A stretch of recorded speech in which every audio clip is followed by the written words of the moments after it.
Vamos directamente al punto 2, sobre la expiación. Eh, Básicamente, esta es la respuesta que dan los teólogos calvinistas sobre el punto 2 de los teólogos arminianos, ¿no? Entonces, tendríamos que leer este punto 2 de los calvinistas sobre la expiación, primeramente recordando que la palabra expiar literalmente significa cubrir, y cuando en el Antiguo Testamento se hace uso de esa palabra expiación, se habla del acto sacrificial que derrama sangre y por aquella sangre se cubre el pecado del pueblo. Cuando se habla de la expiación de Cristo, se habla de ese sacrificio definitivo que derrama una sangre todo suficiente, capaz de cubrir los pecados de su pueblo para siempre, ¿no? De ahí que el autor a los Hebreos condena el hecho de que un grupo de personas que, digamos, hacían parte de una iglesia local estuviesen pisoteando la sangre de Cristo. Al parecer eran unos judaizantes que le estaban sumando al sacrificio de Cristo obras humanas, tales como la circuncisión y otros ritos de la religión judía.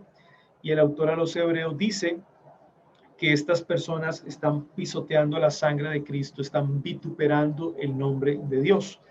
Lo que significa es que la expiación que Jesucristo hizo es una expiación todo suficiente, la cual cubre de una vez y para siempre los pecados de su pueblo.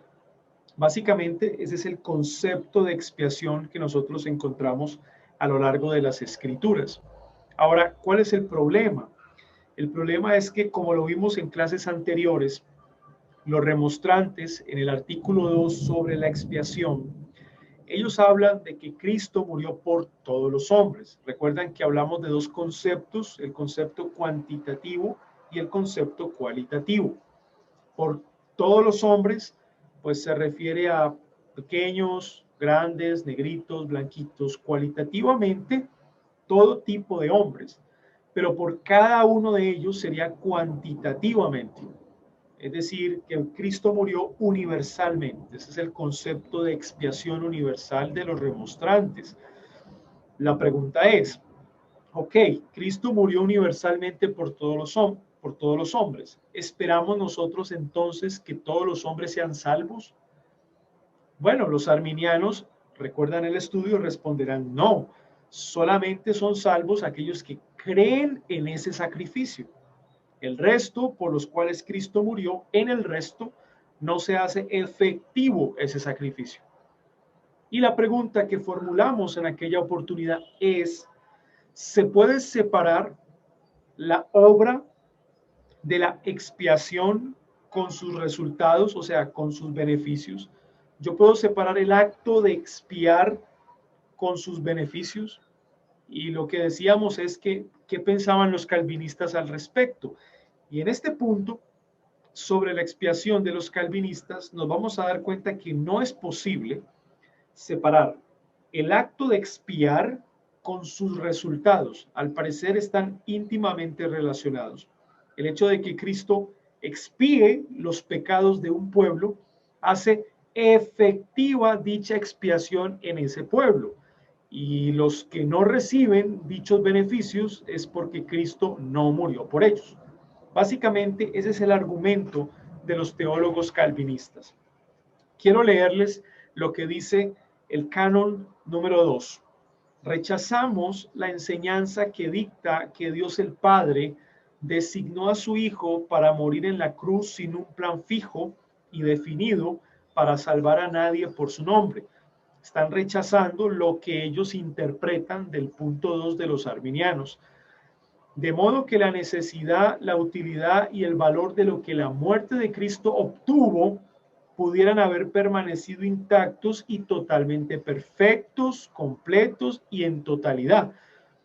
Lo que no están de acuerdo los teólogos calvinistas es aceptar lo que los remonstrantes dijeron, de que, ok, si Cristo muere por todos los hombres y solamente aquellos quienes quieran creer en Él ¿sí? Quienes quieran creer en Él, en ellos se hace efectivo dicho sacrificio.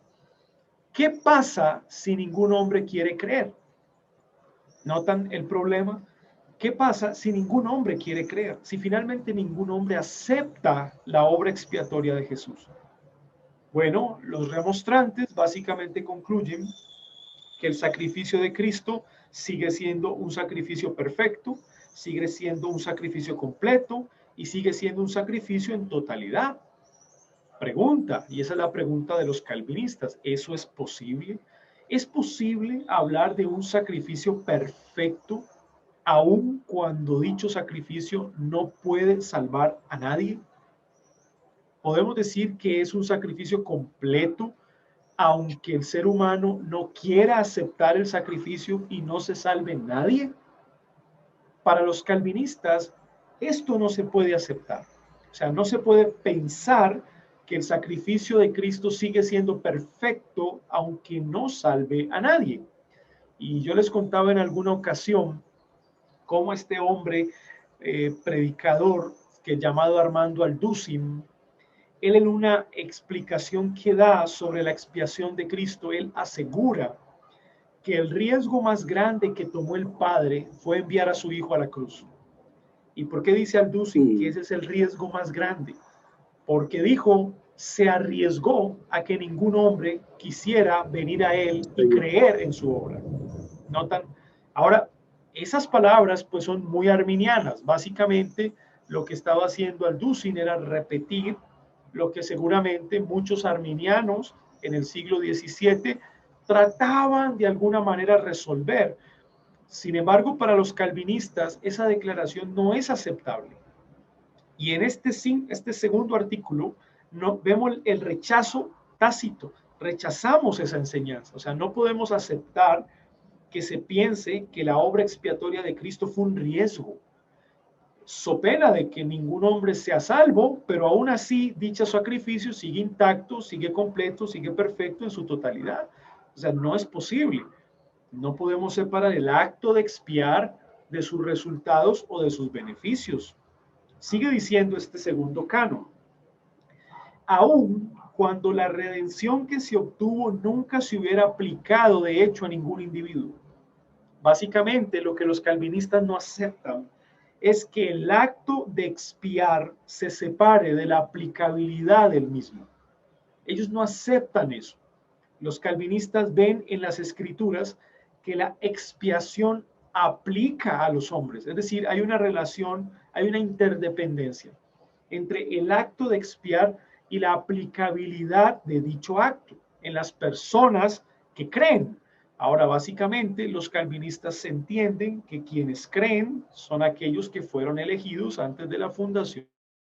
Esa es la cadena o el orden que ellos están llevando acá.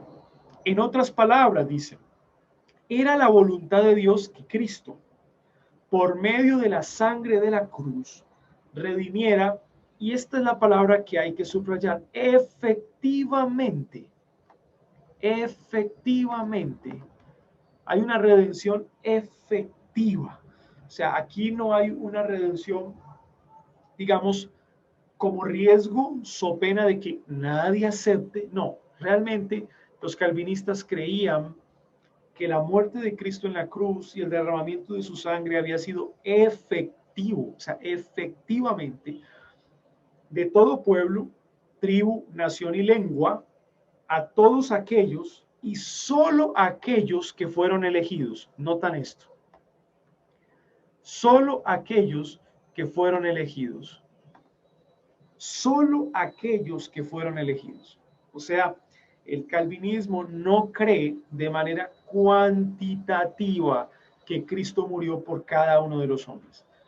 Los calvinistas creen de manera cualitativa, es decir, Cristo muere de todo pueblo, de toda tribu, de toda nación, de toda lengua, por aquellos que fueron elegidos. Eso es cualitativamente hablando, no cuantitativamente hablando.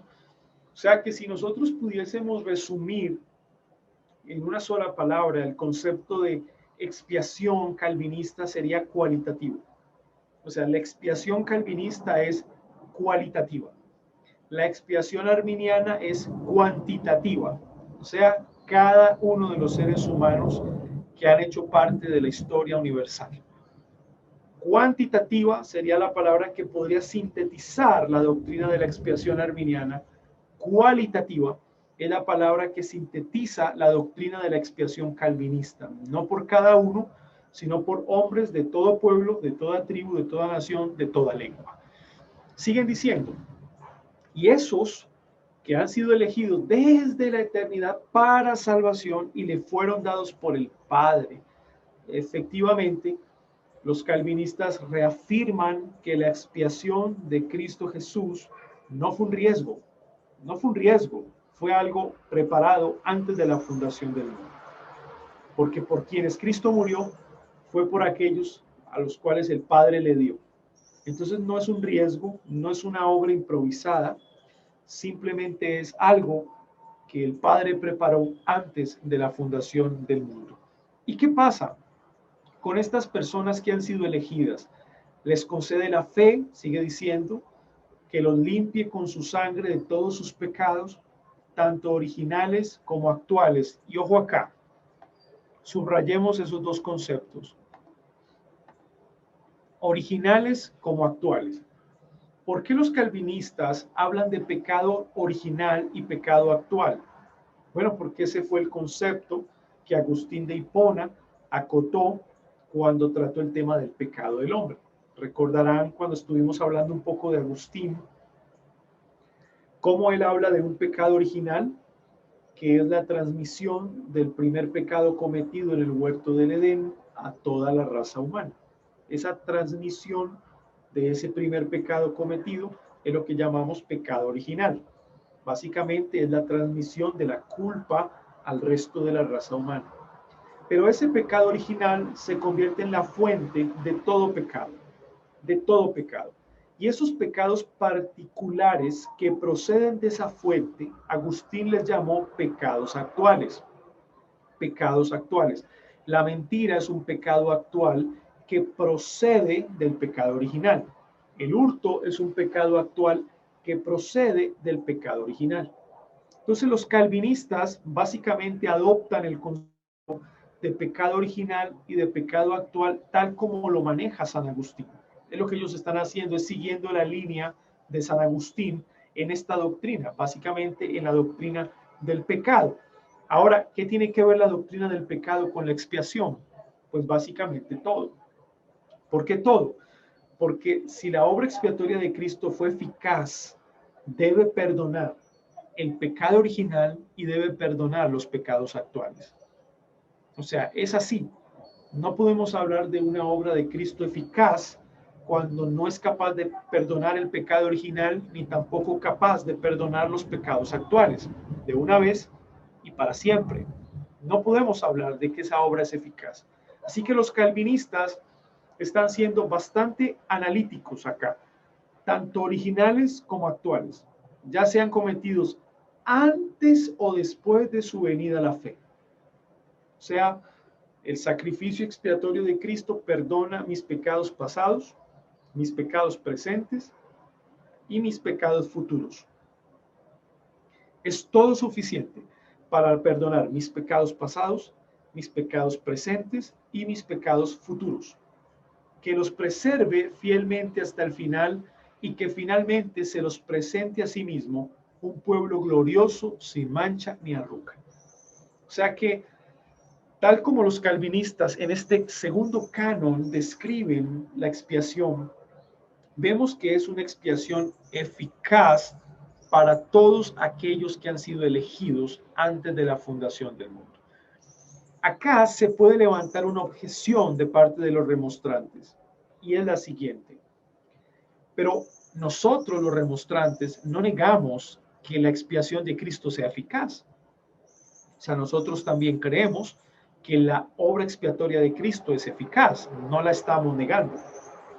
Solamente que decimos que es eficaz en todo aquel que cree en él. Bueno, ok, pero básicamente es lo que los calvinistas también dicen. Los calvinistas dicen que la obra de Cristo se hace eficaz en aquellos que creen en él. Bueno, entonces, ¿cuál es la diferencia entre el concepto arminiano y el concepto calvinista de la expiación? La diferencia es que el calvinista dice, se hace eficaz en aquellos que creen en él, y esos que creen en él fueron elegidos antes de la fundación del mundo y por ellos Cristo murió. Los arminianos van a decir, esos que creen en él son los que Dios vio de antemano que creerían, aunque Cristo murió por todos los hombres. O sea, la diferencia se resalta nuevamente en el alcance. Básicamente el arminiano va a decir, Cristo muere por todos los hombres. Los calvinistas van a decir, Cristo muere solo por los elegidos. Aquel que no ha sido elegido antes de la fundación del mundo, Cristo no muere por él. Porque la manera para que la expiación sea eficaz es que la persona sea elegida. Si la persona no ha sido elegida, la expiación no puede ser eficaz. La expiación sería un riesgo, un riesgo. Ese es el punto acá, digamos el punto diferencial entre arminianos y calvinistas. Juan capítulo 10, vamos a escribir aquí algunas citas más fáciles. Juan capítulo 10, versículo 15 al 27, nos habla un poco de esto. Juan capítulo 10.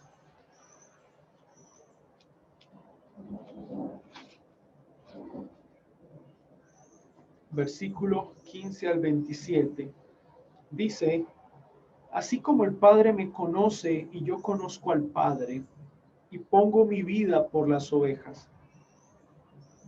Pongo mi vida por las ovejas. Jesús no está diciendo yo pongo mi vida por los que no son mis ovejas, ¿verdad? O sea, yo pongo mi vida por mis ovejas.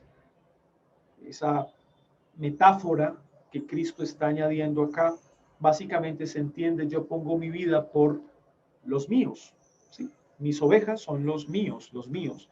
¿Quiénes son los míos? Pues mis discípulos.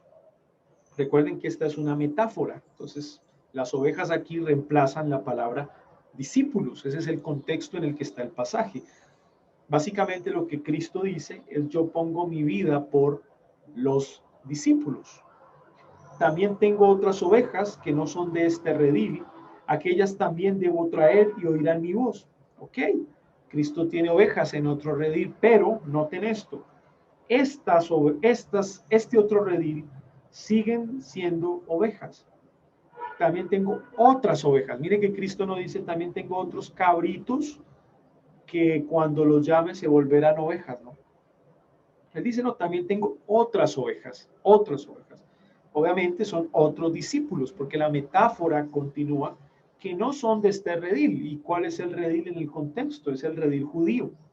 Básicamente Jesús les está diciendo a sus discípulos, ustedes son mis ovejas del redil judío, mis discípulos del redil judío. Pero yo tengo otro redil donde tengo otras ovejas, donde voy a tener otros discípulos que no hacen parte de este redil judío. Y nosotros entendemos a qué se refiere Jesús, ¿verdad? Se refiere a los gentiles, al redil de gentiles elegidos por Dios como sus discípulos, ¿no? Aquellas también debo traer y oirán mi voz. Claro, si oyen su voz es porque son suyas, porque le reconocen. Y habrá un rebaño y un pastor. En ningún momento Cristo está hablando de machos cabríos. Generalmente cuando el Señor quiere hacer un contraste entre sus discípulos y los que no son sus discípulos, la metáfora que acuña es ovejas y machos cabríos. Pero noten en la metáfora que Jesús sigue utilizando la figura de oveja. No ha cambiado la oveja. Son ovejas, pero de otro redil, pero siguen siendo sus ovejas. Por eso me ama el Padre, porque yo pongo mi vida para volverla a tomar. Nadie me la quita, sino que yo de mí mismo la pongo. Tengo poder para ponerla y tengo poder para volverla a tomar. Este mandamiento recibí de mi Padre. El contexto es claro. Cristo habla de entregar su vida o poner su vida. Si hacemos la pregunta al texto, ¿por quién pone su vida? Ya lo dijo versículos anteriores, Él pone su vida por sus ovejas. Por sus ovejas pone su vida.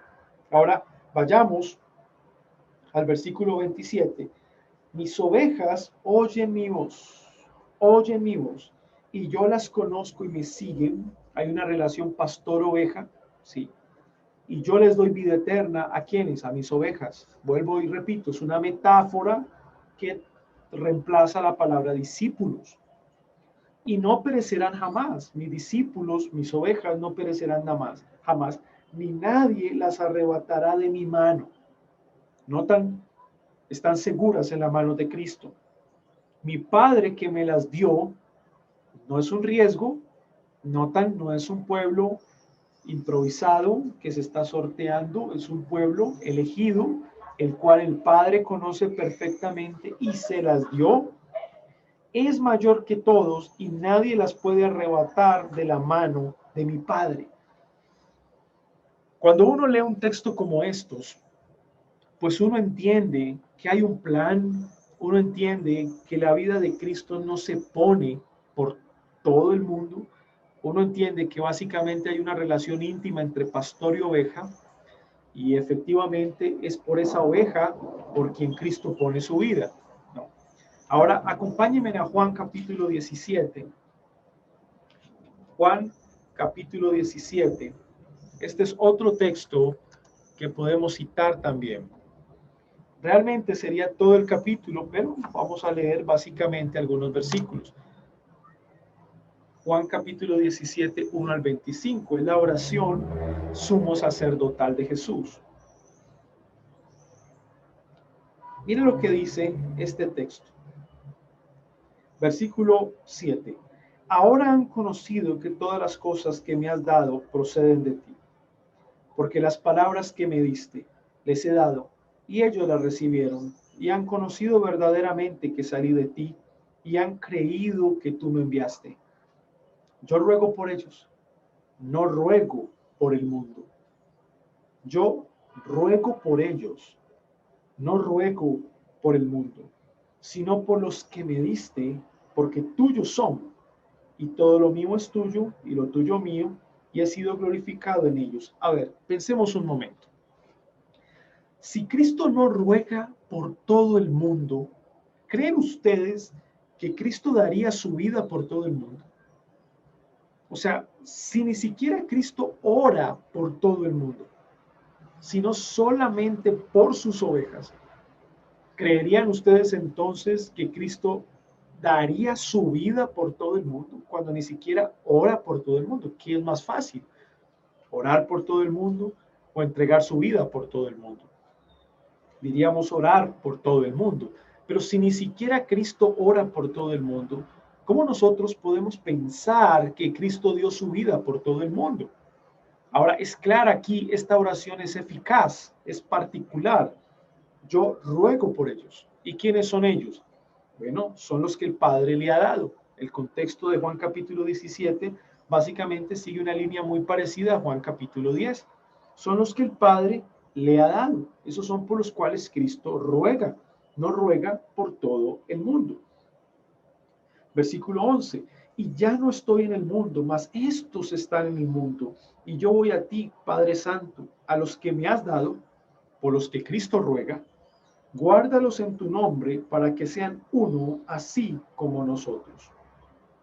Básicamente, un texto como este, que se enfoca en una oración sumo sacerdotal, nos demuestra ya el objetivo de Cristo. O sea, realmente el objetivo de Cristo no era todo el mundo, mis hermanos. Y aquí podemos estar pensando, ¿por qué? Puede surgir la pregunta, bueno, pastor, pero ¿por qué Dios no salvó a todo el mundo? ¿Por qué ese no fue su objetivo? Bueno, esa es la gran pregunta que Pablo en Romanos capítulo 11, pues ¿quién eres tú para que alterques con Dios? ¿Quién eres tú? Es decir, no tenemos una respuesta. Ahí solamente lo que debemos hacer es adorar, porque recuerden este principio, ante lo incomprensible, doxología. Ante lo incomprensible, doxología. Eso fue lo que Pablo hizo en Romanos capítulo 11. Después de haber hablado 2 capítulos sobre la elección, ¿cómo termina el capítulo 11? Termina con una doxología, con unas palabras de gloria a Dios. O sea que ante lo incomprensible no hay de otra sino adoración. Ante lo incomprensible, adoración. Ahora vayamos a Isaías capítulo 53. Isaías capítulo 53. Isaías capítulo 53. Y vamos a poner aquí versículo 10 y versículo 11. Isaías 53, 10 y 11. Con todo eso, Jehová quiso quebrantarlo, sujetándole a padecimiento, cuando haya puesto su vida, y está hablando del Mesías prometido, cuando haya puesto su vida en expiación por el pecado. Verá linaje, vivirá por largos días, y la voluntad de Jehová será en su mano prosperada. Noten el versículo 11. Verá el fruto de la aflicción de su alma, y quedará satisfecho. Por su conocimiento justificará a mi siervo, hablando del Mesías, mi siervo justo a muchos, y llevará las iniquidades de ellos. Note que el texto no dice a todos, dice mi siervo justo a muchos. En el contexto del pasaje, dará su vida en expiación por el pecado. Bueno, ¿por quiénes? Por los muchos, no por los todos, ¿verdad? O sea, Isaías capítulo 53, que es una profecía más o menos de unos 750 años antes de Cristo, es en el tiempo en el que profetiza Isaías, es un profeta preexílico. Isaías ya está anunciando que el siervo de Jehová, que es Jesús, daría su vida por expiación por los muchos, no dice por los todos, dice por los muchos. Entonces, básicamente un texto del Antiguo Testamento, pues nos da muchísima luz al respecto. Ahora, un punto interesante que nosotros debemos comprender es que la expiación en el Antiguo Testamento era una expiación limitada. Mis hermanos, la expiación en el Antiguo Testamento era una expiación limitada. Y es algo que usted debe recordar. Cuando se hacían los sacrificios en Israel y se celebraba el famoso día del Yom Kippur, que era el día de la expiación, el sacrificio que se hacía en el día del Yom Kippur tenía la intención de cubrir los pecados del pueblo. Noten, pueblo. No tenía la intención de cubrir los pecados de todo el mundo. ¿Por qué? Porque hay una relación pactual. El reino nacional de Israel tiene una relación pactual con Dios basada en el pacto sinaítico. Entonces, la expiación que se hace en el día del Yom Kippur o día de la expiación tiene como propósito, según los requerimientos del pacto, expiar los pecados del pueblo, o sea, del reino nacional de Israel que está bajo el pacto de Dios. No tiene el propósito de expiar los pecados de todo el mundo, de gente que no está en el pacto de Dios. Mis hermanos, esa idea de una expiación limitada porque está bajo las garantías del pacto es lo mismo que ocurre con Cristo en el nuevo pacto. Todos aquellos que hacemos parte del nuevo pacto hemos recibido la aplicabilidad de la obra expiatoria de Cristo. Es decir, Cristo murió por su pueblo, siguiendo la misma línea del Antiguo Testamento. Cristo murió por su pueblo. ¿Cuál es la diferencia ahora? Que el pueblo por el cual muere Cristo no es un reino nacional. Ahora es un reino espiritual. Sí, el cordero que se sacrificaba en el Antiguo Testamento se sacrificaba por un pueblo nacional, de carácter nacional. Cristo ahora expía los pecados de un pueblo ya no de carácter nacional, sino de un pueblo de carácter espiritual, mis hermanos, pero sigue siendo su pueblo. Todos aquellos que no harán parte de ese pueblo de carácter espiritual, pues por ellos Cristo no pudo haber muerto, o sea, no pudo haber expiado sus pecados. Esa idea de conectar el antiguo pacto con el nuevo pacto y la función de la expiación, pues nos da también mucha luz al respecto si la expiación es universal o la expiación de Cristo es particular. Algunos llaman definida o como la conocemos expiación limitada. Los calvinistas entendían que esa expiación, mis amados hermanos, sin lugar a dudas, era una expiación limitada. Así que podemos poner aquí expiación limitada. Limitada. Ese es el concepto de la expiación. Expiación limitada. Muy bien, si alguien tiene alguna pregunta sobre el tema de la expiación limitada, pues podemos dar este espacio para responder algunas preguntas al respecto. El hermano José Ponte. Buenas tardes, pastor. Bueno, la pregunta mía es más por curiosidad. No sé si tiene respuesta. Al analizar todo lo que usted nos acaba de explicar, yo lo que se me venía a la mente es por qué el arminiano quiso ponerla universal si él también podía explicarla limitada con su excusa de la preeminencia o del preconocimiento. Yo cuido mi vida, pero la mía, ¿no? Mi hermano, lo que tú acabas de preguntar, tú estás apelando a la lógica.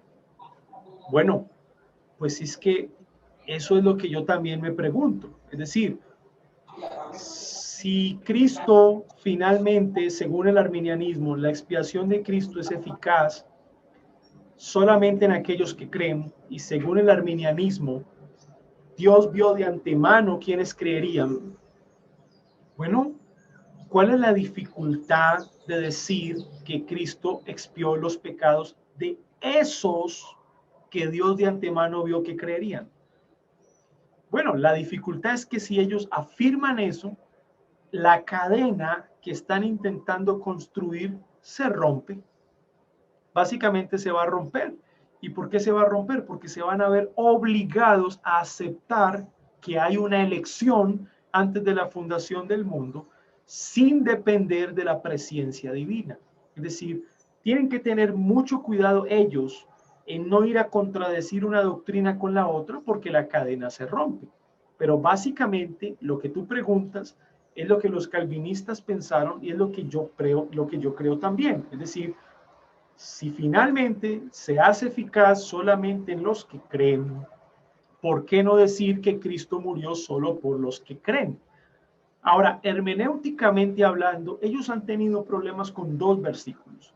Dos versículos. Al parecer, estos dos versículos les ha generado muchísimas dudas y quizá para no llegar a una conclusión rápida, pues los interpretan de manera universal.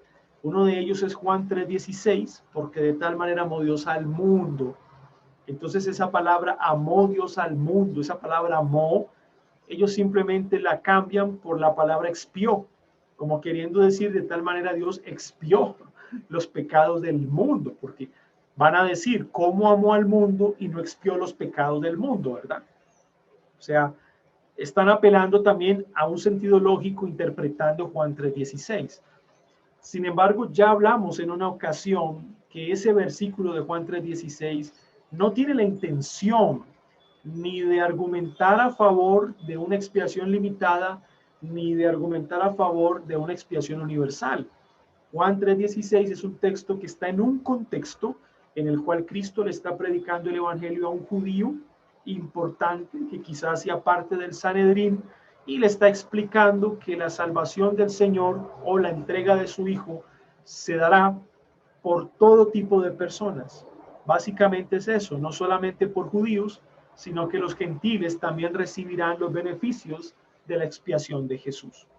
Básicamente esa es la intención de Juan 3:16, pero el arminiano lleva más allá el texto y finalmente entonces toma como sinónimo amó como expió.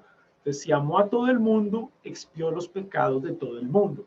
Y el segundo versículo que ellos tienen dificultad es Primera de Juan. Es Primera de Juan, capítulo 2. Primera de Juan, capítulo 2, versículo 2 también. Este es el siguiente texto en el cual ellos tienen dificultad.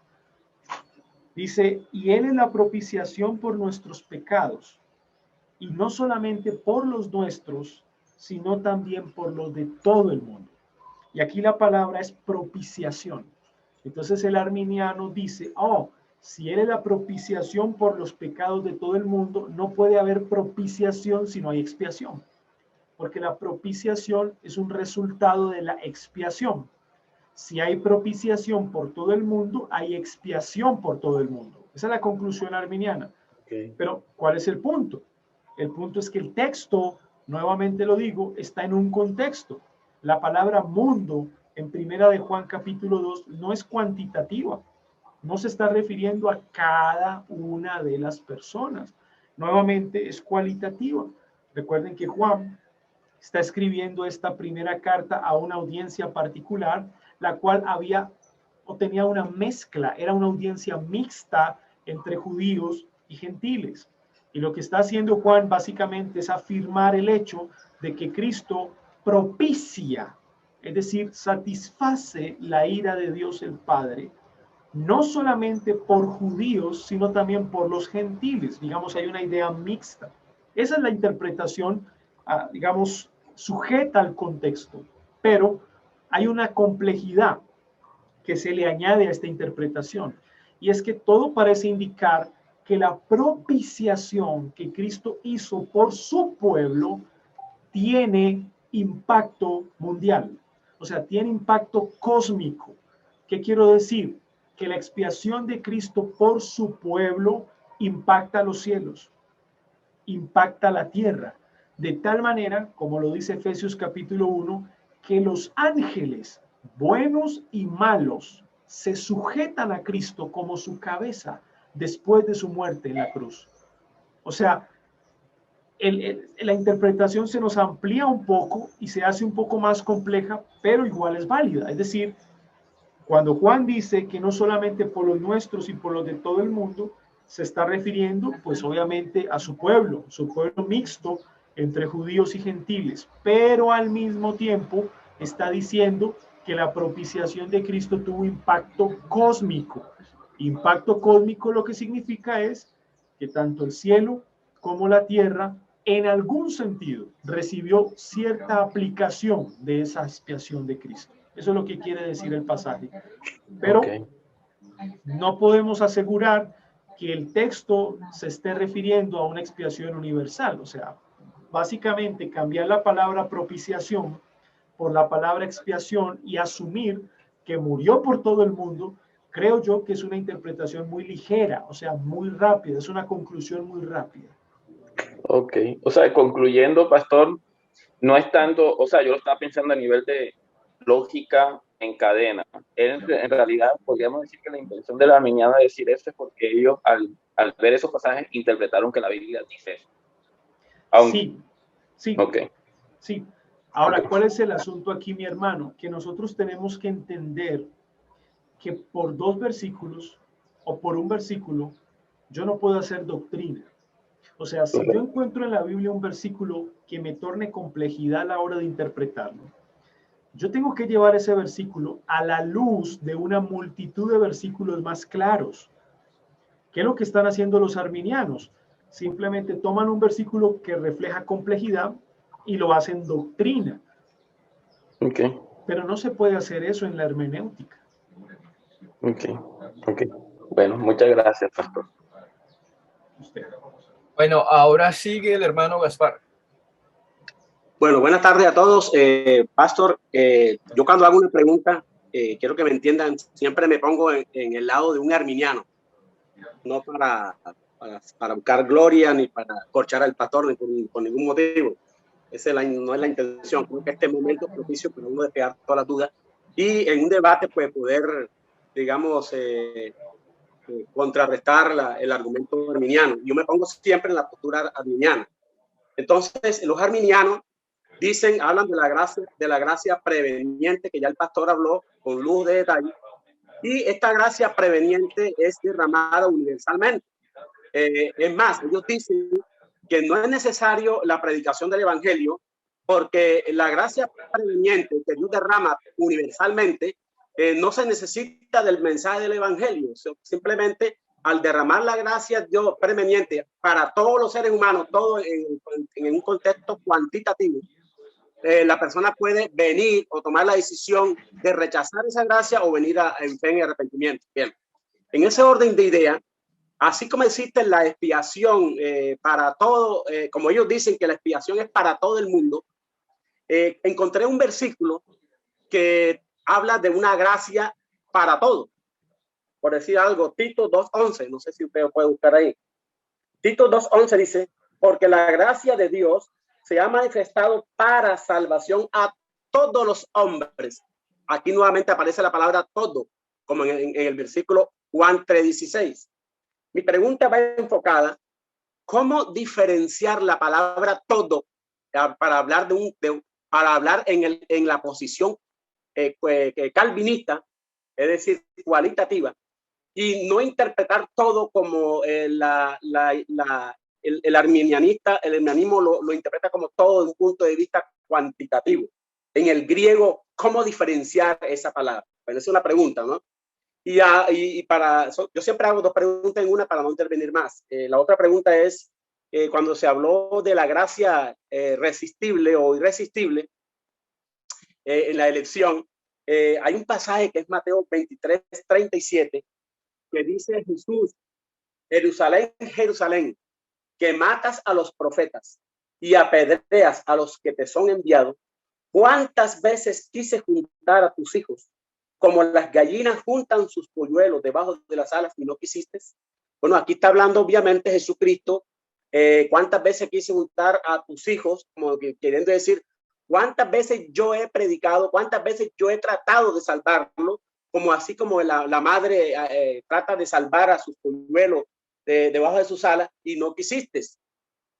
Pregunta en este versículo. Quiere decir que ahí está hablando de los hijos, está hablando de las personas que Dios quisiera haberle transformado, regenerado el corazón, pero resistieron la gracia. Esas dos preguntas en una, pastor. Ahí son básicamente. Tito 2:11. En primer lugar, Tito 2:11, ante la pregunta ¿cómo sabemos que esa gracia de Dios pues no es para salvación en cuanto a todos los hombres cuantitativamente?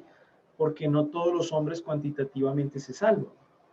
Básicamente es eso, es decir, si todos los hombres cuantitativamente se salvaran, pues yo puedo concluir que la gracia de Dios para salvación es para todos los hombres cuantitativamente, pero la realidad es que no todos los hombres se salvan. Es decir, a lo largo del Antiguo Testamento vemos una serie de hombres perdidos y en el Nuevo Testamento vemos una serie de hombres perdidos. Entonces el asunto aquí es, ¿se equivocó Dios con Tito 2:11? Veamos el pasaje. Porque la gracia de Dios se ha manifestado para salvación a todos los hombres, enseñándonos que, renunciando a la impiedad y a los deseos mundanos, vivamos en este siglo sobria, justa y piadosamente, aguardando la esperanza bienaventurada y la manifestación gloriosa de nuestro gran Dios y Salvador Jesucristo. 14. Quien se dio a sí mismo por nosotros para redimirnos a nosotros de toda iniquidad y purificar para sí un pueblo propio celoso de buenas obras. Básicamente lo que Pablo está diciendo es que la gracia de Dios que se manifestó para salvación a todos los hombres. ¿Quiénes son esos todos los hombres? Pues los que habla Pablo del versículo 12 al 14. Todos aquellos que han renunciado a la impiedad, todos aquellos que han renunciado a los deseos mundanos, todos aquellos que viven en este siglo sobria, justa y piadosamente, todos aquellos que aguardan la esperanza bienaventurada, por todos aquellos a los cuales Cristo redimió su iniquidad. Esos son todos los hombres de Tito 2:11.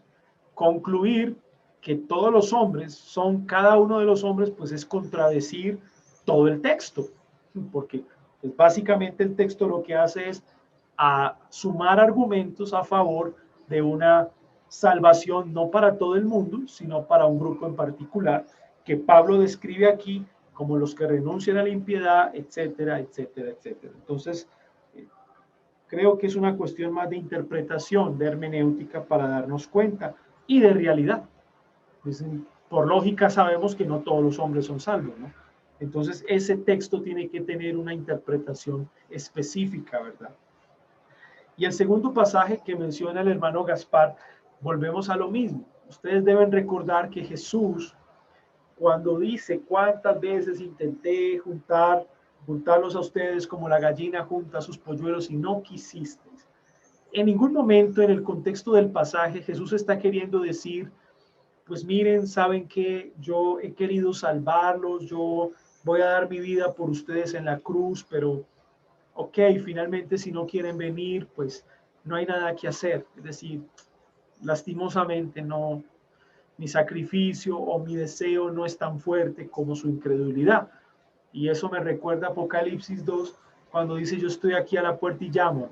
Una especie como que Jesús está tocando y tocando la puerta del incrédulo para que el incrédulo le abra la puerta del corazón.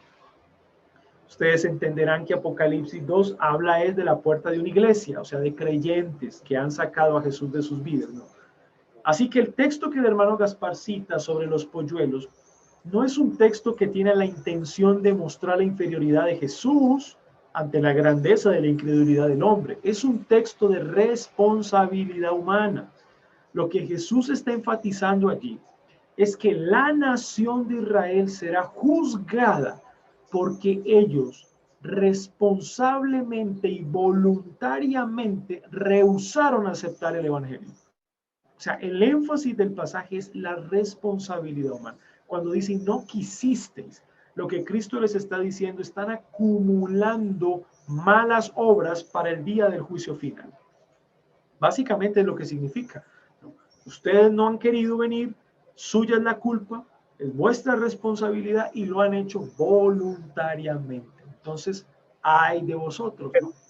Pastor, para ahí se está refiriendo a los no elegidos. Claro, bueno, específicamente se está refiriendo al pueblo de Israel, al pueblo de Israel incrédulo. Al gremio del que le pertenece, dentro de todo el pueblo de Israel, al gremio que le pertenece al no elegido. Al incrédulo. Y le está señalando su responsabilidad. El incrédulo, el día del juicio final, le irá a decir a Dios, Señor, si tú nunca me regeneraste, ¿cómo así? ¿Por qué me está echando? ¿Qué le va a decir el Señor? No te prediqué y no. Eso es lo que le va a decir el Señor en el día del juicio final. Va a decirle, le abriste el corazón a otro y a mí no me lo abriste. No, pero es que ese es un asunto de Dios. O sea, esa pregunta un incrédulo nunca se la va a hacer al Señor. No pienses, hermano Gaspar, que un incrédulo le va a hacer esa pregunta al Señor. O sea, ¿tú crees que un incrédulo de verdad quiere que Dios le abra el corazón? Claro, pastor, porque la Biblia dice que algunos procurarán entrar por la puerta, me imagino que es en el juicio final. Señor, ven acá, yo estoy tocando la puerta, Señor, abre. No es así. Recuerda que yo te expliqué ese pasaje en la clase pasada. Que al final, que es el juicio, no ahora, es en el juicio. Por eso. No, pero no. ¿Tú crees que un incrédulo, respóndeme a esta pregunta, ¿tú crees que un incrédulo quiere que Dios le abra el corazón? Ahora mismo no, viviendo en esta tierra, no, pero en el no, ni ahora ni nunca, nunca, Gaspar. Cuando tú vas a Apocalipsis, ¿qué pasa con los incrédulos cuando vean el día del juicio final? Dicen que levantarán sus voces y blasfemarán contra Jehová, contra Dios. O sea, Apocalipsis no dice que el incrédulo cuando vea el día del juicio final va a decir, ay, no me arrepentí. Eso no dice la Biblia. Lo que dice es que cuando vean venir el juicio final, el incrédulo va a levantar blasfemias contra Dios. ¿Por qué? Porque el odio por Dios se hace tan intenso que en el día del juicio final van a odiar más. O sea, no creas que el incrédulo quiere que Dios le abra el corazón, porque si tú crees que el incrédulo quiere, entonces quieres decir eso, que la depravación no es total, la depravación es parcial. Yo lo entiendo, Pastor, pero la clase pasada, que cuando yo le mencioné el pasaje de Lucas, usted me explicó que dice que algunos procurarán entrar por la puerta estrecha y no van a alcanzar. Entonces usted me explicó que no era en el juicio final, igual en la tribulación, donde Dios va a remar su juicio las 7 copas, las 7 sellos, las 7 trompetas, sino va a ser ya cuando ya, digamos, la persona resucite para condenación. Y entonces Dios, por decir así, le va a decir, bueno, te voy a decir, yo te voy a echar al infierno. Y mejor, yo no sé si la Biblia lo dice, pero le va a mostrar el por qué lo va a lanzar al infierno. Y él va a decir, Señor, no me lance al infierno, Señor. En ese momento, esa persona, yo me imagino que por un momento va a tener esa, no me mande al infierno. Pero eso no es lo mismo que decir que él quiere que el Señor le cambie el corazón. Mi hermano Gaspar, ¿recuerda el rico en el infierno? ¿Recuerda el rico?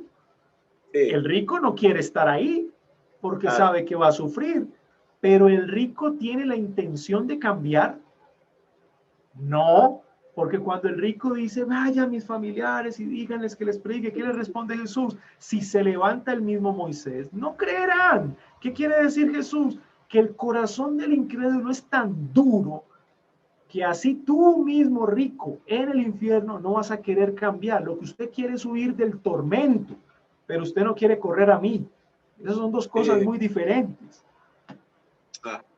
Listo, Pato, muchas gracias. Listo. Bueno, ahora sigue el hermano Giovanni Rosanía. Muy buenas tardes, Pastor Alejandro. Buenas tardes.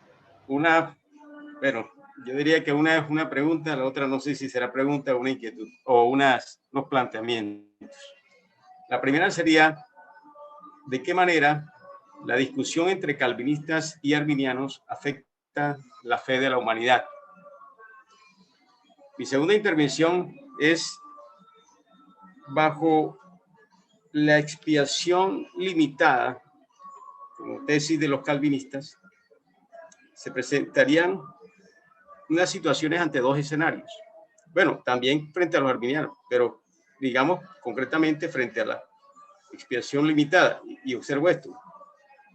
Una persona no convertida que llegare a conocer de la tesis calvinista, es decir, de que hay una expiación limitada, entonces la persona no sabe, bajo esta tesis no sabe si así, una persona no convertida no sabe si ha sido escogida o no, y se entera de esta tesis calvinista. Mi pregunta es, ¿esto no genera una incertidumbre en esta persona? Y la otra situación que veo es, si una persona llegara a conocer, un hipotético caso, llegara a conocer que no ha sido escogida porque existe una expiación limitada, ¿esto no desvanece la esperanza en su futuro? Gracias, mi hermano Giovanni. Yo voy a empezar de lo último que dijiste a lo primero. En cuanto a que si una persona no convertida escucha una tesis como esta, no vivirá en incertidumbre, mi hermano Giovanni, es que ese es el objetivo.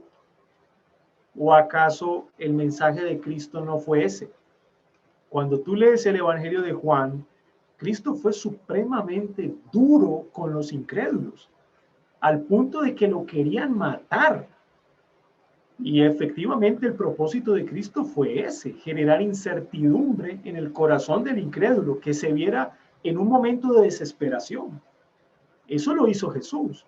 Ahora, estamos nosotros pensando que es el predicador el que persuade el corazón de una persona para que el incrédulo diga, ok, este mensaje sí, ok, este mensaje no.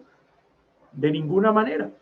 Siempre que predicamos el evangelio, por muy duro que sea, mi hermano, por muy duro que sea, el predicador confía en Dios. O sea, el predicador no puede salvar a nadie, ni su mensaje puede salvar a nadie, ni puede persuadir a nadie.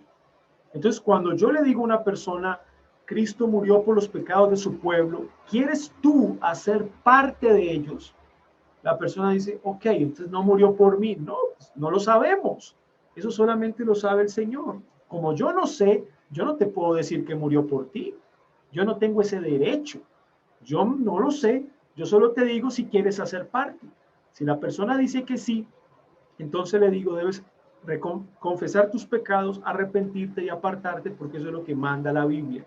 Ahora, el resto lo hace el Señor. O sea, ya eso no es un asunto mío, no es un asunto del mensaje, el resto es obra del Señor. O sea, yo confío en la soberanía de Dios. Porque reducir el mensaje a decir que si yo le digo a una persona, bueno, no sé si Dios te ama porque no estás dentro de sus planes, pero lo único que sé es que tienes que arrepentirte, y que la persona diga, ah, bueno, pues entonces si no hago parte de los planes de Dios, pues ¿de qué sirve? Me tiro al mundo. Básicamente, reducir eso a ese ejemplo es decir que el predicador tiene la capacidad de salvar y de persuadir al incrédulo. Y no es así. Y Cristo fue el predicador más duro de todos. Juan el Bautista también fue un predicador muy duro, porque la confianza que tenían era el que salva, no es el hombre el que salva. Ahora, pensemos en lo siguiente. ¿Usted sabe quiénes son elegidos? O sea, cuando usted predica el evangelio, ¿usted verdaderamente sabe quién es elegido y quién no? Nadie lo sabe, solamente Dios. Usted sabe que usted es elegido porque ha dado frutos dignos de arrepentimiento, y como lo vimos en la clase pasada, la elección es para santificación. Ok, yo sé que soy elegido por el fruto de arrepentimiento, pero el incrédulo sabe. Tú que predicas el evangelio, ¿sabes quién es elegido y quién no? De los incrédulos. No, o sea, es un tema que no nos compete a nosotros los seres humanos porque somos finitos. Eso solamente lo sabe el Señor. Cuando yo predico el evangelio, yo no estoy pensando en la iglesia, este no es elegido, este sí es elegido. No, yo solamente predico el evangelio a todos porque presupongo que todos tienen la necesidad de salvación y la obra la hace el Señor. Ahora, si hablo con un incrédulo, bueno, una de las últimas cosas que yo le diría es que hay elegidos y no elegidos. O sea, no me gastaría explicándole estas cosas a un incrédulo. Si yo hablase con un incrédulo, lo primero que le diría es que está en problemas con Dios, que es un pecador y debe arrepentirse porque hay un juicio final que le espera. Es lo primero que le diría y le mostraría el camino de salvación, el cual está en Cristo Jesús. Pero yo no me pondría a hablar con él y a decirle mientras tomamos café, mira, pues te predico el evangelio sin saber si eres elegido, ¿sabes? Hay una elección, ¿sabías eso? No, ok, ven, te explico. No, es perder el tiempo. Si nosotros como cristianos nos cuesta hablar, no le vamos a decir eso a un incrédulo. A un incrédulo hay que predicarle el evangelio, hay que mostrarle su pecado y hay que amonestarlo como el Señor nos manda, de que si no se arrepiente, la ira de Dios, el juicio de Dios caerá sobre él. Básicamente es eso. Pero recuerda, la salvación es del Señor. Yo solamente predico y yo solamente oro por todos los incrédulos, como si todos los incrédulos se fueran a salvar. Aunque sé que de todos Dios tiene a unos para salvación. Pero eso no me compete a mí. Eso le compete al Señor. ¿Ok? Y la primera pregunta, ¿me das una palabrita para recordar la primera, mi hermano Giovanni? Sí, gracias, por supuesto. Dice, ¿de qué manera la discusión calvinista y arminiana afecta a la fe de la humanidad? Gracias. Pues miren, realmente la fe arminiana, y como lo estamos estudiando, al final de la quinta doctrina, nos va a reflejar que no hay seguridad de salvación. O sea, la fe arminiana no tiene seguridad de salvación. Y esa es la manera como afecta en el cristiano esa fe. O sea, si yo soy arminiano, yo no voy a tener seguridad de salvación. Porque básicamente mi seguridad depende de mi diligencia, de mi comportamiento, de mis obras. Si yo creo que la salvación es del Señor, porque hay una elección, porque hay una expiación eficaz, etcétera, mi fe va a estar segura, siendo un calvinista.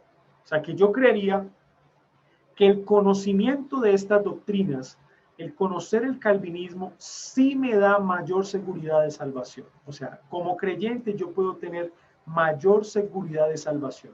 Y otra cosa, dos, como creyente puedo tener mayor humildad.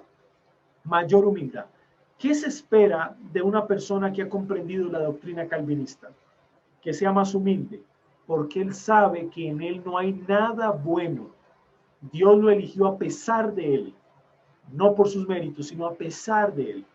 El arminiano va a lidiar con el orgullo, en el sentido de que él sabe que depende de su esfuerzo humano, su seguridad de salvación, de sus ayunos largos, de sus rodillas bastante, digamos, ya fuertes de tanto pegarlas al piso.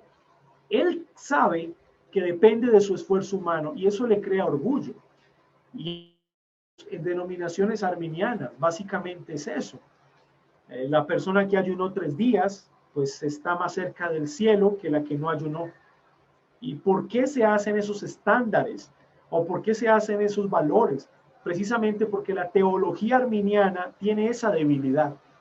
El creyente se puede hacer orgulloso porque finalmente cree que en él hay algo. El calvinista debe ser más humilde. Ahora voy a voltear esto. Miren la paradoja. A veces pareciera que los calvinistas somos más orgullosos. ¿Y saben qué significa eso? Significa que hemos entendido mal el calvinismo.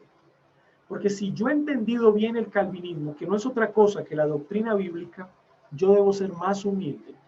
Yo debo reconocer mi bajeza y la grandeza de Dios. Pero tristemente, y tengo que decirlo, a veces los calvinistas parecieran más orgullosos que los arminianos, cuando no debiera ser doctrina. En la doctrina, los más humildes deberían ser los calvinistas. Entonces, ese es el debate. Mayor seguridad de salvación, menor seguridad de salvación. Mayor humildad, mayor orgullo. Básicamente, y podemos hablar de muchas más aristas de la diferencia de la fe. Vamos a tomar un break. Y cuando regresemos del break, explicamos la tercera doctrina y al final, los que no pudieron preguntar en esta sesión, inician preguntando en la siguiente sesión. ¿Listo? Y la siguiente doctrina es sobre el pecado. Básicamente yo creo que esta es la que más se conoce, digamos, sus argumentos a favor. Y la respuesta que dan los calvinistas, pues es a la doctrina del pecado de los remonstrantes. Tal como fue el hombre después de la caída, tales hijos también procreó. Es decir, corruptus, estando el corrompido, de tal manera que la corrupción, según el justo juicio de Dios, pasó de Adán sobre todos sus descendientes.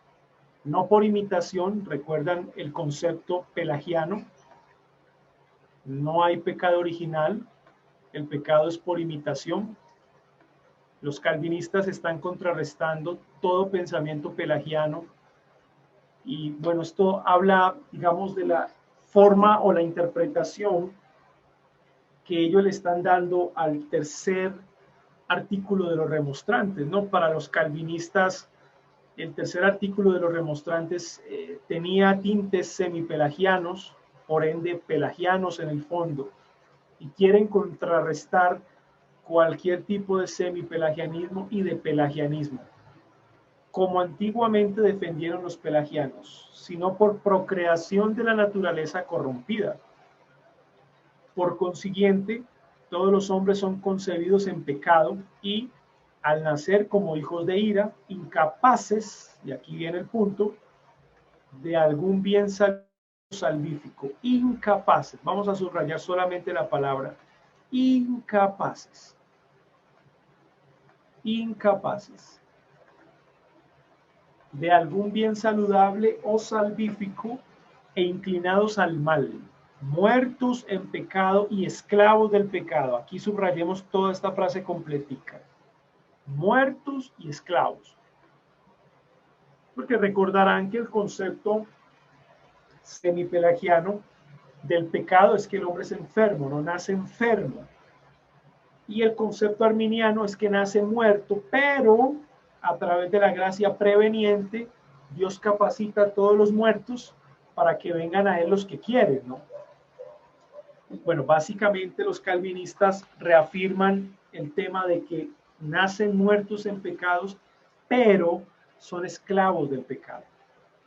¿Recuerdan cuando hablamos de Lutero y Erasmo, el debate de la libertad humana o de la esclavitud de la voluntad?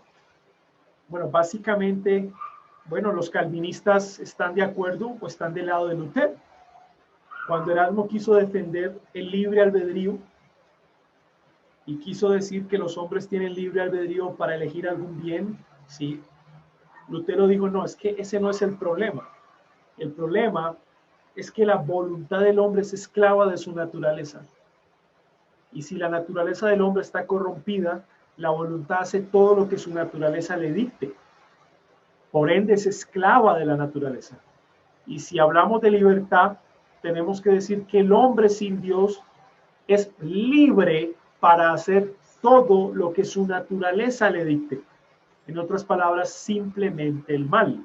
Y ese concepto, pues, fue adoptado por los calvinistas, ¿no? Y no quieren ni pueden volver a Dios. Ojo, no quieren ni pueden. A veces, y recuerdo la pregunta del hermano Gaspar, a veces nosotros intercambiamos querer con poder, pero el asunto es que el incrédulo no quiere y tampoco puede. No quiere y tampoco puede.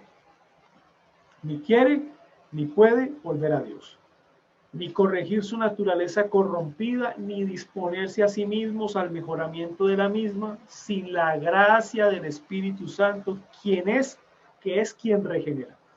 O sea que este tercer canon es muy claro. Finalmente, no hay nada en el hombre que lo lleve a Dios, a no ser que el Espíritu Santo lo regenere. Bueno, evidentemente, pues este tercer canon no habla de una gracia preveniente. Ustedes se dan cuenta, no la hay. Y la razón por la cual no hablan de una gracia preveniente es porque básicamente no hay gracia preveniente en la Biblia. El texto de capítulo 2 de Tito, versículo 11, que citó el hermano Gaspar, pues en su propio contexto nos damos cuenta que es una gracia que ha sido manifestada para salvación a todos los hombres, y Pablo explica quiénes son todos los hombres. Pero no hay un texto en la Biblia que realmente afirme cierta gracia preveniente a todos los hombres. Es más una conjetura a la que llegan los arminianos de algunos textos complejos en particular, pero no es que haya una interpretación, digamos, sumisa a una buena hermenéutica. Básicamente, la Biblia sí nos recuerda a nosotros que el hombre está muerto en sus delitos y pecados y que es depravado por naturaleza. Por ejemplo, nosotros podemos mirar Romanos capítulo 3. Romanos capítulo 3. Y podemos leer lo que dice Pablo 9 en adelante. ¿Que pues somos nosotros mejores que ellos? En ninguna manera.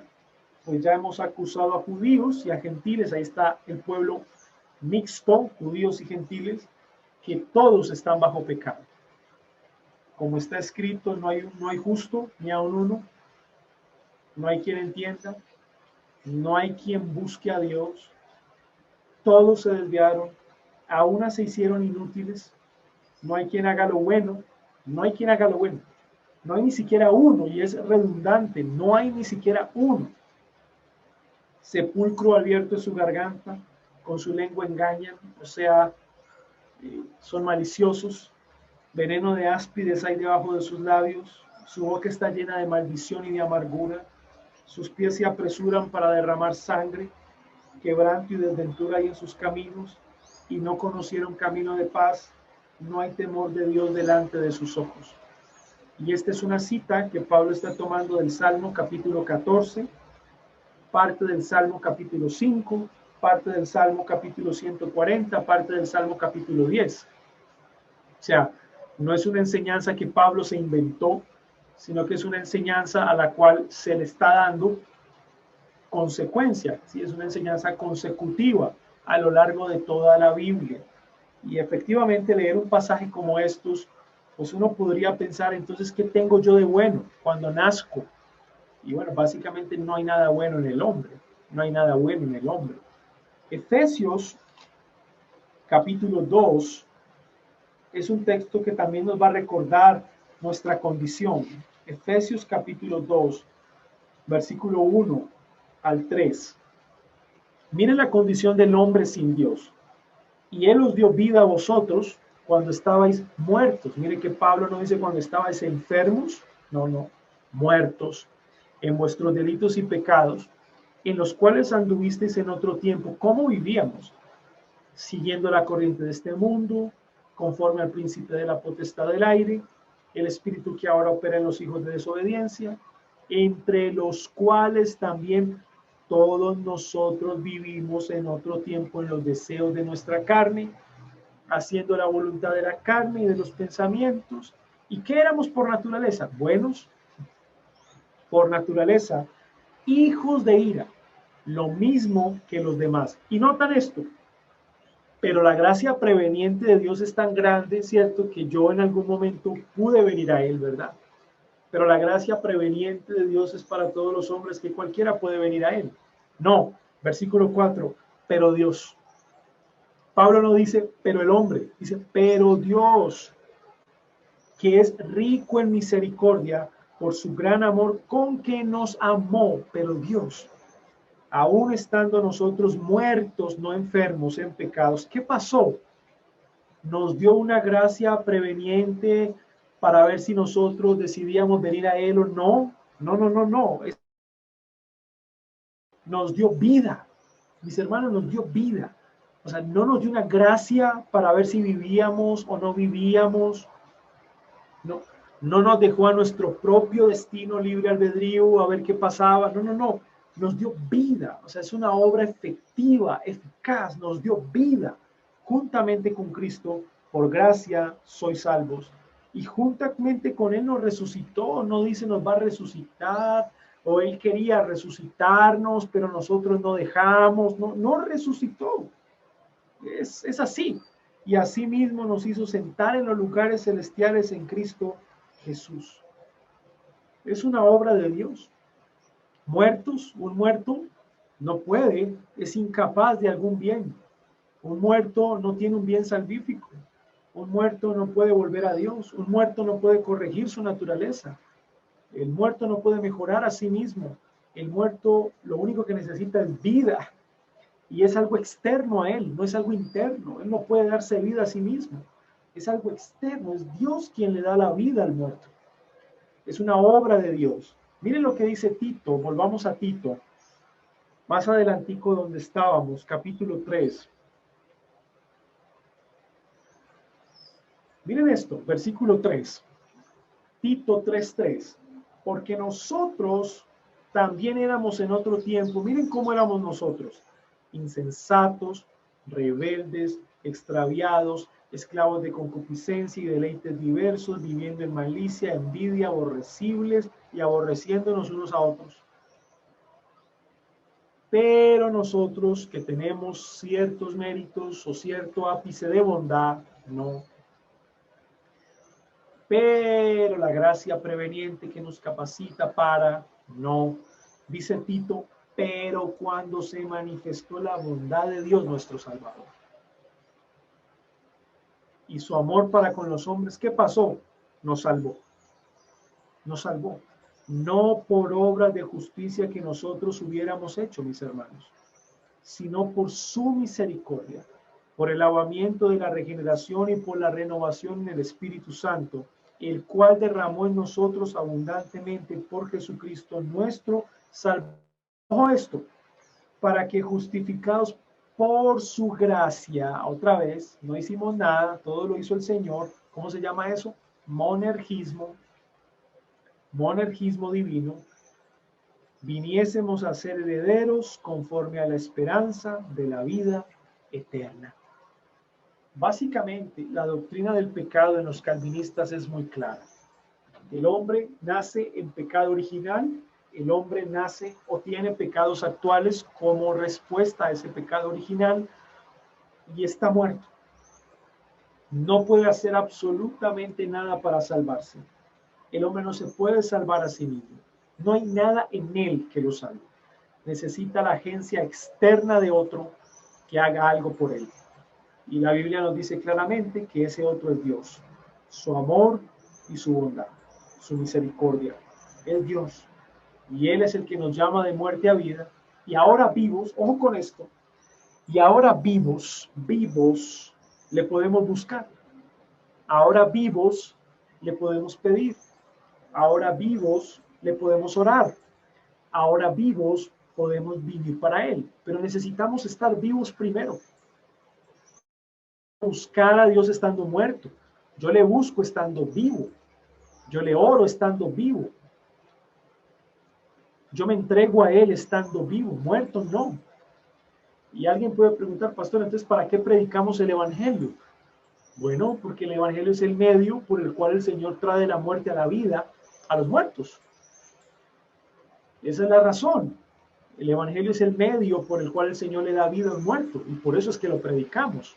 ¿Sabemos quiénes de los muertos a los que le predicamos se van a levantar de su tumba y van a vivir?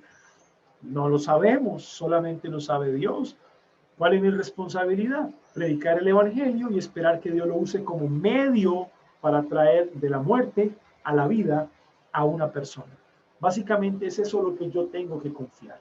Ahora, ¿significa entonces que la doctrina del pecado que tenían los calvinistas anula todo bien humano? Toda obra del hombre que sea una obra buena para la sociedad, de ninguna manera. ¿Y por qué no? Porque tenemos testimonio en la Biblia que hombres que no eran temerosos de Dios hacían cosas buenas. Hicieron cosas buenas en algún momento, ¿verdad? ¿Y cuál es la razón? La razón es que Dios en su bondad general, algunos teólogos le llaman a eso gracia común, permite que los hombres incrédulos hagan cosas buenas para el bien de la sociedad. Pero ¿significa eso que esas cosas buenas para el bien de la sociedad son aceptadas delante de Dios? De ninguna manera. Porque como lo dice el profeta Jeremías, son trapos de inmundicia. ¿Qué significa eso? Una toalla higiénica hoy, es lo que Jeremías está diciendo. Ese era un trapo de inmundicia donde la mujer derramaba su sangre. Y una vez la sangre tocaba el trapo no se podía volver a utilizar porque quedaba inmundo. Entonces, quiere decir eso que cuando un incrédulo le da de comer al sediento, le da de comer al hambriento, le da de beber al sediento, ¿esa buena obra es aceptada por Dios? No, por Dios no puede ser aceptada, pero Dios la usa para el bien del otro, para el bien del prójimo. Eso es lo que pasa. Y aquí viene una aplicación para nosotros los cristianos. Nosotros los cristianos somos las personas llamadas por Dios a hacer más buenas obras que los incrédulos. O sea, nosotros no podemos aceptar que un incrédulo haga más buenas obras que nosotros. Si nuestras obras sí son aceptadas por Dios, porque cumplimos 3 requisitos, la hacemos conforme a la ley, la hacemos conforme para la gloria de Dios y la hacemos según su palabra, es decir, con fe. ¿Cómo no hacer buenas obras? La hacemos conforme a la ley, la hacemos conforme a su palabra, es decir, la hacemos con fe y la hacemos para la gloria de Dios. Esos 3 requisitos los cumplimos los cristianos. ¿Cómo no hacer buenas obras? Ahora, lo triste es que muchas veces el incrédulo hace más buenas obras, pero no puede ser, porque nuestras obras no solamente le hacen un bien a la sociedad, sino que nuestras obras son aprobadas por Dios. Del incrédulo, sus buenas obras le hacen un bien a la sociedad, pero no son aprobadas por Dios. Así que Dios en su gracia común o bondad general permite que el ser no sea más malo de lo que puede llegar a ser. Así que el concepto del pecado, del cual nos hablan los calvinistas, podemos decir que nos habla de una depravación total. Depravación total. ¿Qué significa eso?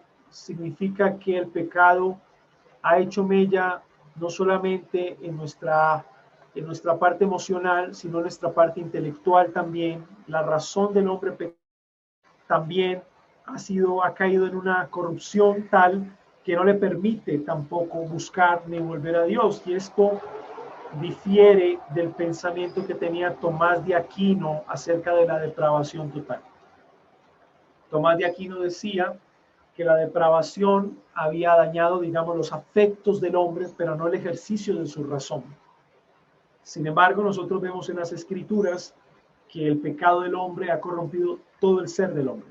O sea, no hay parte en el hombre que no haya sido corrompido por el pecado. Por muy inteligente que sea el ser humano, por mucho que ponga a ejercitar su razón, él no puede venir a Dios, no puede reconocerle, porque ya sería una obra humana. Ya sería una obra humana. Así que decir que estamos depravados totalmente, es decir, que nuestros afectos y nuestra razón o inteligencia también ha sido corrompida, de tal manera que necesitamos exclusivamente de la gracia de ser salvos. Y depravación total no significa que el hombre puede llegar a ser lo más malo potencialmente hablando. No, el hombre es malo por naturaleza, pero Dios en su gracia común limita su maldad, de tal manera que podamos habitar esta tierra, de tal manera que el ser humano no se autoextermine o se autoelimine, ¿verdad? Sino que haya cierto tipo de preservación social. La gracia común hace esa preservación social y es por eso que no hay tantos Hitlers, por eso no es que no hay más de un Nerón, o más de un Domiciano, o más de un Septimio Severo, o más Borgias. Es decir, hay maldad en el mundo, por supuesto, pero Dios en su gracia común o bondad general limita esa maldad para la preservación de la sociedad y que los hijos de Dios que habitamos este mundo, según lo leímos en Juan capítulo 17, que no somos de este mundo, seamos guardados del mal y podamos predicar el evangelio del reino de Dios. Así que esta es la tercera doctrina o tercer canon de los calvinistas, depravación total. Ese es su punto de vista sobre el pecado del hombre. Tenemos básicamente 12 minutos para responder alguna inquietud. Doctor Pájaro. Sí, muchas gracias. ¿Ya puedo preguntar? Sí, claro. Habíamos al inicio entendido esa parte que no está al alcance de nuestra mente limitada. Y se decía desde el punto de vista bíblico que la única alternativa era adorar. Adorar, esa es la salida, ¿verdad? Pero resulta que parece que es bueno armonizar ese pasaje con Jeremías 33:3, porque alguien puede decir, aquí hay una alternativa, clamar. Ya que dice, clama a mí, que yo te responderé y te enseñaré cosas grandes y ocultas. Entonces alguien puede decir, si tú clamas, se te cumple la promesa y tienes todo el entendimiento y tienes toda la explicación. Entonces, ¿cómo haríamos para sistematizar este versículo con aquel al cual ya nos referimos? Lo hacemos, mi hermano, preguntándonos qué son aquellas cosas ocultas que el Señor le revela o le da al que clama. ¿Qué son aquellas cosas ocultas? Esa sería la pregunta. ¿Todas? No pueden ser todas porque Deuteronomio 29:29 dice las cosas secretas pertenecen a Jehová. O sea que las cosas ocultas de Jeremías no son todas las cosas ocultas, son algunas cosas ocultas que el Señor le ha dado a conocer a su pueblo. O sea que no son todas. Porque entonces el texto de Jeremías no tendría armonía con Deuteronomio 29:29. Entonces básicamente lo que Pablo enseña en Romanos 9, 10 y 11 es un misterio. Y es el misterio de la salvación. La salvación es un misterio. Y de la salvación, el Señor nos ha dado a conocer cosas ocultas que el pueblo en el Antiguo Testamento no conocía. Por ejemplo, ¿quién era el Mesías? Jeremías no sabe quién es el Mesías. El pueblo de Israel que está viviendo el tiempo de Jeremías, que es una etapa preexílica y exílica, porque Jeremías se queda en Jerusalén cuando el pueblo es llevado cautivo a Babilonia.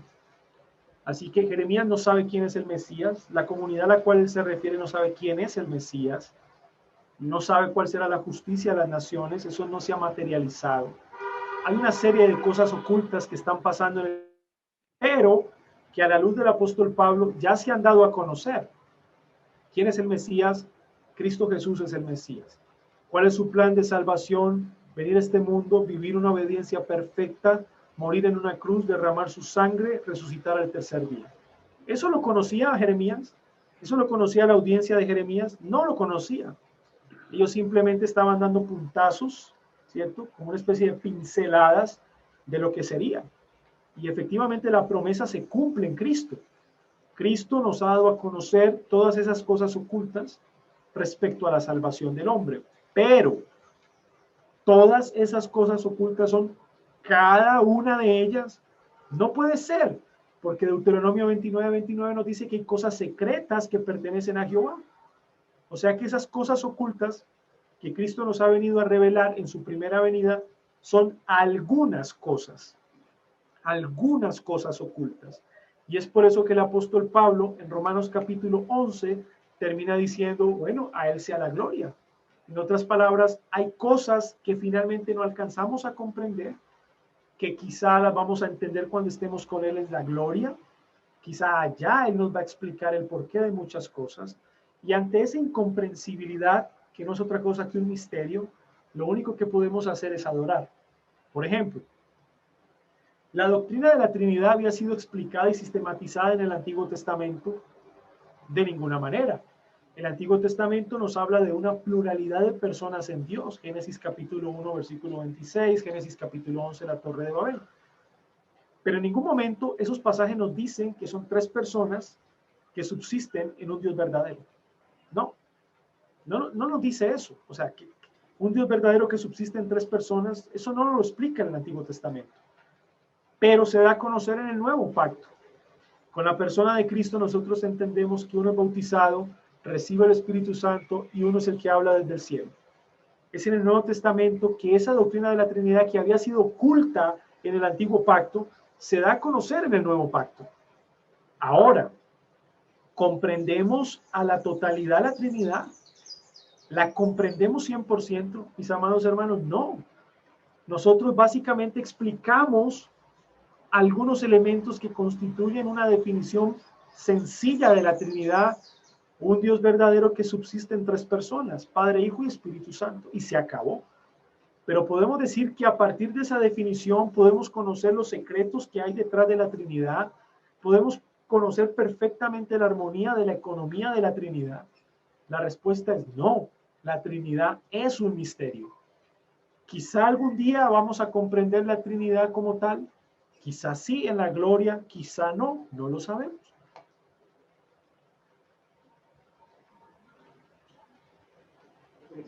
Pastor, entonces eso me permite hacer otra pregunta relacionada con lo mismo. Sí, señor. Entonces sería posible decir, interpretar, que se ensaye primero el clamor a Dios y ya cuando definitivamente no nos llegue ese entendimiento que pretendemos, entrar en la adoración. Por supuesto, mi hermano, por supuesto. El Señor ya nos ha dado su revelación y es la palabra escrita. Nosotros no le vamos a pedir más revelación a Dios porque ya no la dio. Lo que nosotros le vamos a pedir es que nos ilumine, como dice Pablo en Colosenses capítulo 2, que él ora para que el Señor le dé inteligencia y sabiduría espiritual a los hermanos de Colosas para que sepan qué es lo que es digno y cómo deben andar delante de Dios. O sea que lo que nosotros debemos clamar, mi hermano Eliasib, ya no es por revelación. Ya no es por revelación, debemos clamar es por iluminación. Ahora, cuando le decimos, Señor, quiero entender tu palabra tiene misterios, tiene cosas que no comprendo, yo clamo a Jehová, a Dios, para que me ayude a entender. Efectivamente, Él va a responder mi oración y tú te vas a dar cuenta que vas a ir creciendo doctrinalmente. Cosas que antes no entendías, ahora las vas a ver con mayor claridad en la Biblia. Y esa es la promesa de Jeremías. Cada vez que tú vas al texto y el Señor te permite entender algo que no entendías, se cumple en la promesa de Jeremías. Eso es. Pero quiere decir entonces que aparte de la Biblia, el Señor me tiene que revelar algo más. No necesariamente, porque la promesa de Jeremías no apunta hacia allá. Apunta eso al oculto que ha sido revelado y que ya nosotros tenemos en las Escrituras. Entonces, ¿dónde aplica esa promesa? Cuando yo le pido al Señor permíteme entender tu palabra, el Señor nos permite entender su palabra y nos permite comprender cosas que antes no comprendíamos. Y ahí podemos decir que la promesa se cumple. Fuera de allí, mi hermano, no hay nada más que hacer. Es decir, fuera de allí, las cosas secretas de Jehová, los misterios de Dios, no hay nada más que hacer. Son misterios de Dios, son cosas secretas que quizá algún día el Señor no los vaya a responder o quizá no. Eso está en la soberanía de Dios. Pastor, no quiero ser temerario. Quiero aprovechar esta gran coyuntura. Otra pregunta. ¿Será que en ese orden de ideas, por aquello de lo oculto, uno escucha en el ambiente pentecostal que dice una hermana: a mí el Espíritu me puso el sentir que quien me hablaba era un gran estafador y que me iba a producir un daño si yo hubiese hecho el negocio? Y no lo hizo, y luego confirmé que es un gran estafador.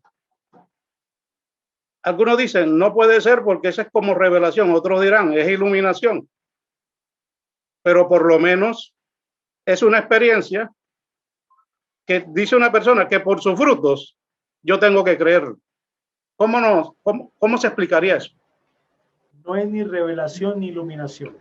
Ninguna de las dos es, porque ya no hay más revelación. La palabra de Dios es la revelación escrita, y no es iluminación porque la iluminación está ligada a la interpretación de la Biblia. ¿Qué es eso? Si es un ejemplo así como tú lo estás planteando, es un ejemplo básico, sin entrar en misticismos ni espiritualismos, yo te puedo decir, es la obra interna del Espíritu Santo actuando en un creyente. La obra interna del Espíritu Santo. El Espíritu Santo pone sentires en el corazón. Tú de repente estás sentado en la sala de tu casa y se te viene a la mente un hermano. El Espíritu Santo te trae a la mente un hermano, te trae a la mente a alguien y te pone a orar por esa persona. Es la obra interna del Espíritu Santo. O quizá conoces a una persona y el Espíritu Santo trae un sentir a ti que te alarma o te pone a orar porque no sabes con esa persona, o si vas a hacer un negocio, te pone un sentir. Eso no es pentecostalismo, eso no es continuismo, esa es la obra interna del Espíritu Santo actuando en el corazón de un creyente. No es ni revelación ni iluminación. Ahora, cuando esa experiencia se lleva a la 10ª potencia y ya pasamos de un sentir que pone el Espíritu Santo a decir que bajé al infierno o que subí al cielo y una cantidad de cosas más, pues ya eso no se puede creer. ¿Y por qué no se puede creer? Porque la Biblia no lo dice. Eso no nos lo da como promesa a los creyentes, el hecho de que yo pueda ir al infierno o ir al cielo. Y eso ya es a la 10ª potencia. Ni siquiera Pablo habló de lo que vio en el cielo. Cómo mucha gente se atreve a decir que ha ido al cielo, ha bajado al infierno y ha dicho tantas cosas. O sea, son cosas que uno no puede creer porque la Biblia no lo afirma. Pero si se trata meramente de una experiencia, de un sentir que el Espíritu Santo trajo al corazón o puso en la mente, básicamente es la obra interna del Espíritu Santo, la cual es posible porque el Espíritu Santo habita en nosotros. No es ni revelación ni iluminación, pero eso ya sería otra clase. Ya nos estamos metiendo en neumatología, pero esa es otra clase.